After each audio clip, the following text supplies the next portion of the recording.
I'd say research assistant opportunities at UCL are great. Like I think you can from I think year one, you can kind of join a professor, and they keep posting like RA opportunities, and it's a great way to kind of.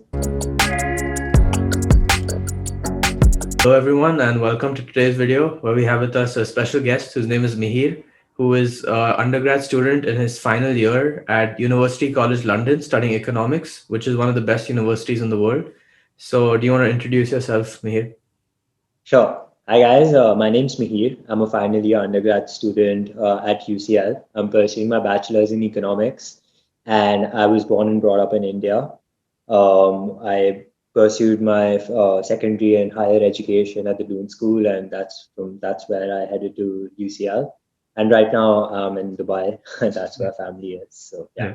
And you're studying, you studied ISC in. Yeah, so I was under the Indian curriculum, so I did commerce, accounts, economics, Yeah. the commerce stream in the ISC Okay. board. Yeah. Yeah. So, when and why did you like decide to study abroad? And which all universities did you look at, and why did you pick UCL? Sure, I think that's a multi-tiered question, so I'll just go at it one by one.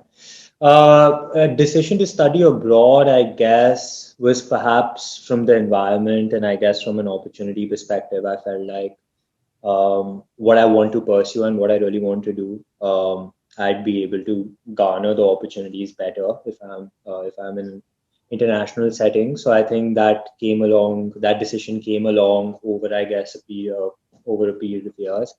As far as UK is concerned about specifically, I think I wasn't too inclined towards US for, I'd say, personal reasons as well as for like subject related reasons. I felt like UK universities tend to kind of, they give you that specialized outlook into the subject you want to pursue. And I feel like by 12th, I was very much into economics, and that I knew that that's what I wanted to do. And also, I feel like the 3-year degree as compared to a 4-year degree just played out safer in terms of financial reasons. As far as UCL is concerned about, again, I mean, it's a top ranked university, but I think more than that, the one decision that definitely catered me towards picking up UCL over the other universities that I got into was perhaps the exposure and like the expertise UCL has across a range of fields. Yeah. So, be it sciences, be it social historical sciences, architecture. So, I mean, what it kind of allows you to do is get that element of US education, which is perhaps spreading your modules into some other departments as well. So you get that opportunity. So I felt like that was something unique to UCL, and so just went ahead with it. Yeah. As far as some of the other universities I'd applied to, so I'd applied to Oxford, I'd applied to LSE, I'd applied to Warwick, Durham, and UCL. So the 5 choices. Reached the interview stage with Oxford, wasn't able to get through after that.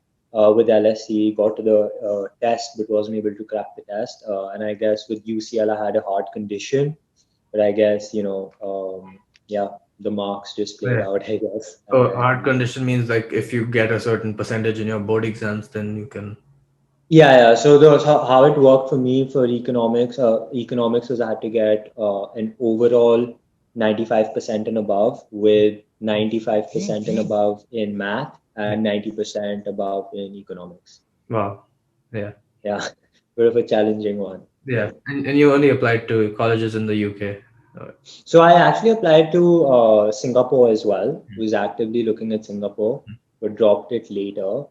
I'd applied to NUS and SMU there. Yeah. And I'd also applied to actually couple of Dutch universities. So I'd applied to Erasmus Rotterdam and University of Amsterdam. Amsterdam. And to be honest, to a great extent, I was quite keen to go there as well, because whatever said and done, they are actually upcoming universities, great universities, and I feel like they're really making their mark in the global landscape. So if someone's really wanting to look at feasible options, which are economically feasible as well, I feel like the Dutch universities are really picking up pace. Yeah. That's good to know because most people, I don't think most people would look at. Yeah, yeah. I mean, it's just kind of, Yeah, centered towards a few countries. yeah, yeah. And for applying to UCL and the other colleges in England, can you go over the process, the application process? Sure. So I guess compared to the US, the application system's way more easier, I'd say. So you apply through a central system which is called UCAS. You're supposed to write a personal statement, which is common to all five universities you apply to. By the way, UCAS only allows you to apply to five universities within the UK, so you can choose five universities. But actually, if someone's looking to go to St. Andrews, you can apply to St. Andrews separately as well. So you can do like a 5+1 if you really want to like go to the UK and keep your options open. Yeah, So you've got your personal statement, you've got to give IELTS, and obviously your transcripts are, I guess, I'd say one of the most important yeah, components in terms of the academic requirements. And now you get a conditional offer. Although domestically, UK is starting to start a trend which is focusing more on unconditional offers. yeah. But unconditional offers are actually right now, I mean, if I'm not wrong, only being given to domestic students. The kind of spread hasn't really gone down to Yeah. international students. But then, certain universities will have their own procedures. So, for example, for Oxbridge, you'll have to give some of their tests. Hmm. You can only apply to Oxford or Cambridge, for example, at a bachelor's level. Yeah. And then you might have to answer, for example, LSE, you might have to give the test. So independent universities might have their own requirements. But I'd say, yeah, that's most of that's yeah, those are most of the important components. Yeah. So you said most of these acceptances are conditional. That means people still have to like work hard after they get their acceptances. Like 100%. So I guess, yeah, that's what the entire philosophy is. because Yeah. for US it's like once you Yeah. Yeah. Yeah. Yeah.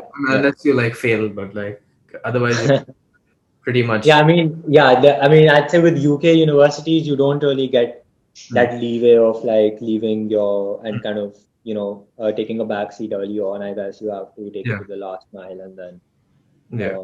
yeah, just And do the good stuff. when you were applying to these colleges, were there any scholarship opportunities that you came across? Like to So at the undergraduate level, international scholarships, I'd say in the UK are quite limited. yeah. But actually, once I did get into UCL, they have some independent scholarships. Once you've got into there. Yeah. So it's university specific. I know certain people who got a book and accommodate a certain percentage of your accommodation Hmm. leeway, like a Yeah. scholarship. So you get certain amount of money for that. But I'd say it's really heterogeneous and like it's really varied. So Yeah. there is no like yeah, there's no I'd say to put it into context, I'd say there is no specific aid Yeah. system. So there's more like specific merit scholarships and like some Yeah, and that too, I guess, once you get into that. So once you've once you get. met your condition and once you're there. Yeah. I mean, yeah, it's hard. Like I've tried looking for some and there are very few. I mean, there are some in the UK, but I feel like at least at the undergrad level, there are not that many. Yeah, at There are undergrad. some, but not that many. Yeah. Yeah. And did you find any in like Netherlands and Singapore that you found interesting? So is it the scholarship scene, is Yeah, it? scholarship. Yeah.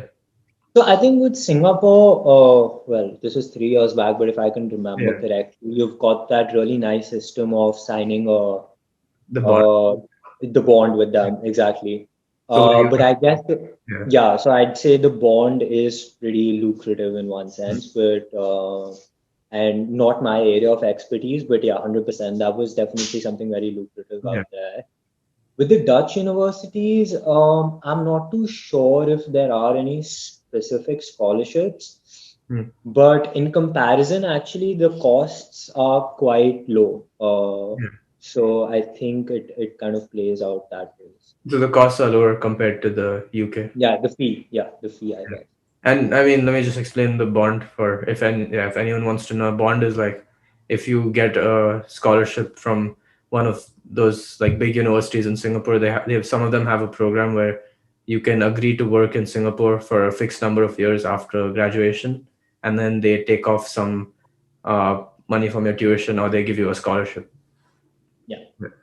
So, what was your high school grades and TOEFL or IELTS score like to get into UCL? Uh, so my IELTS score, I think you'd need around 7.5 is good. I think I scored an 8 or 9. Anywhere between 7.5 is fine and above. Yeah. As far as my final grades are concerned about, so I got a best for percentage of 97.25. Wow. And yeah, I think I was able to max out math and commerce, but 99 and 100 respectively. Wow. And they looked, and this was like throughout, it was about 90 plus throughout, like 10, 11th and 12th basically. Yeah, 100%. Because I'd say I'd say uh, I can be specific for UCL. Because your predicteds matter a lot. They Yeah. kind of look for those kind of Mm. predicteds as well, like in line with the condition they're going to give Yeah. you. And the condition, more or less, like at least whoever I know from the Indian system, they've got a Yeah. kind of a 95% on the system. Yeah. Yeah. And now let's come to what your extracurriculars in high school were. What did you do besides from like is that important for UK according to you? Uh, I mean, you can't really express it anywhere except I'd say your personal statement, Yeah. which is 4,000 characters. Mm. But I mean, by the virtue of going to a boarding school, I'd say I was pretty spread out in terms Yeah. of like the co-curriculars I picked up. Yeah. But I'd say, quite honestly, one thing that I'd say is that people don't think of it, from a university perspective. Definitely, you don't have to submit CVs and all, Mm. but definitely that doesn't mean that don't kind of spread out yourself and like don't branch out and like try different things, because once you reach and Mm. once you are at university, for all opportunities in one sense, you will have to give a CV, and then Yeah. you don't want to reach the UK and feel like, oh, I didn't do anything, Yeah. so I'd say definitely. So indirectly I'd say it is important, Yeah. trying out different things. Yeah. And so what, I mean, since we're talking about CVs, what were the like part-time jobs, internships, and like research opportunities like at UCL? So I'd say research assistant opportunities at UCL are great. Mm. Like I think you can from I think year one, you can kind of join a professor, and they keep posting like RA opportunities, and it's a great way to kind of um, practically apply what you're learning. Yeah. Obviously, you won't be thrown into the deep end right away. You will do mundane tasks, so Yeah. like data mining tasks and stuff. But I feel like there's a great learning in that direction as well. Yeah. Part-time opportunities, again, they're widespread, and I feel like you can make use of part-time opportunities outside the university as Yeah. well. Yeah. You just have to be, I'd say, you just have to be willing to put in that extra effort. Um, and internships, I'd say with the UK, it's pretty standard, like the system, Mm. which is that in your first year, you will perhaps apply for something which is called a spring week or spring weeks, which is basically just like a week's or 2 to 3 days with a form that you're potentially interested in, or like a field you're interested in. You will then convert that into a summer internship, and then perhaps if you want to like stay on, not study further, then convert that into a graduate job opportunity. So I'd say the system's pretty fixed in that sense. Yeah. Okay. So, one question about I mean, a lot of questions, but the research assistants, are those paid positions mostly, or are they Yeah, 100%. the part-time jobs? Is there a limit to how much you can work every week, or is it? Yeah. So for the visa we go under, you can only work for about 20 hours part time Yeah. a week during term time. So outside term time, there's no limit. Hmm. Perhaps because they want to put it in line with like Yeah. internships and all Hmm. of that. That makes sense. And you like if you can work 20 hours per week, what do you think, like if you had to say an average salary for like a part-time job in the UK, where in London, would that be Sure. about like 10-15 pounds an hour or Yeah, more? so exactly. So you've got a minimum wage in London. Hmm. I think the minimum wage in London is £10 and 75 cents at the moment, if I'm not wrong. Yeah, And then anywhere above that, and I'd say certain firms, you can go up to 16, 17 as well. up to 16. Yeah, I mean that's good. It can Yeah, cover that's some expenses at least, like living and 100%. I mean, like, if you're able to put in those 20 hours, you're earning approximately 340 odd pounds, right? I'm yeah, thinking. a week. Yeah, Yeah, I mean, I'm actually, let's say 300 odd pounds. yeah, So a month you'd be earning like about £1,000, which I'd say is quite a good amount for yeah, like weekly expenditures. Yeah. yeah. And internships, is that a separate process that you have to go through, like from a visa standpoint, or can you just start working? So yeah, internships will come under your visa, so you don't have to do any additional stuff. So Hmm. I guess it's the normal procedure everywhere, applying for firms and Yeah. everything. And what Sure. was your internship experience like in the UK? Sure. So I did a spring week with Deloitte, and then I got converted into a some internship opportunity under their business operations consulting practice. That opportunity got rescinded because of the pandemic. So I started off. So I got another opportunity with the Chartered Management Institute as a part-time job, though. Yeah. And yeah, that's where I'm working right now. And you're doing that remotely right now. Like you don't have Yeah, to. yeah, doing it remotely. Yeah. Wow. And what are your plans after graduation? So I intend to do a master's. Yeah. Want to study a bit further, but I guess from the UK itself. Hmm. And then perhaps get into the professional field. I feel like I'm starting to incline towards a specific area, which is economic consulting. Hmm. So yeah, I guess that's the plan now. Let's Yeah. see. And a master's directly after, or maybe work for a year and then master's. Directly after, Direct. because the thing is, in the UK you can get your masters done in year. So Yeah. all master programs a year. The really specific ones, they'll be about 2 years. Hmm. So I guess by the time, like, yeah, in 4 years, you can just get the whole thing done, and then Yeah. perhaps, ideally, I'd want to do a PhD. So that's why I guess the earlier I'm able to get the Yeah. So around say that's what 21 or 20, 22 or 23, you can be done with yeah, the masters, yeah, and then PhD is what, another 3 years, 4 years yeah. I'd say 4 years, perhaps 4 years, 5 years, but I want to work a bit before that. before So that. Okay, makes sense. Yeah, I mean, especially because if you're finishing so early, then yeah, I mean, like, give like it a for shot. comparison, like Drexel, when I go to college, it's a 5-year program, so I'll be done I with know. years Yeah. at 23. Yeah. Yeah, I guess in terms like thinking from a PhD perspective, I guess some experience also gives you some exposure to what you'd want to actually do your Mm. thesis on, or like Yeah. what you really want to Do kind of your thesis specialize on. Yeah. in. Yeah. So And for masters, are you looking at any fellowships or so yeah, I mean, like, so the thing is, first you need to get the offers, okay? and then I guess once you get the offers, then in summer this the Okay. upcoming summer. Yeah. You can apply for like scholarships, fellowships. But I'm also looking at another route where, like, because I want to get into economic consulting, and because those firms want at least master level students. Students. Yeah. So if you're able to get like an internship with them, they're more than happy to sponsor a bit Oh. of your Yeah. studies as well, I guess. There are Yeah. a couple of options you can go with. That's very interesting. Yeah. Yeah. And do you have any advice for students that might want to study in the UK? Like any advice at all?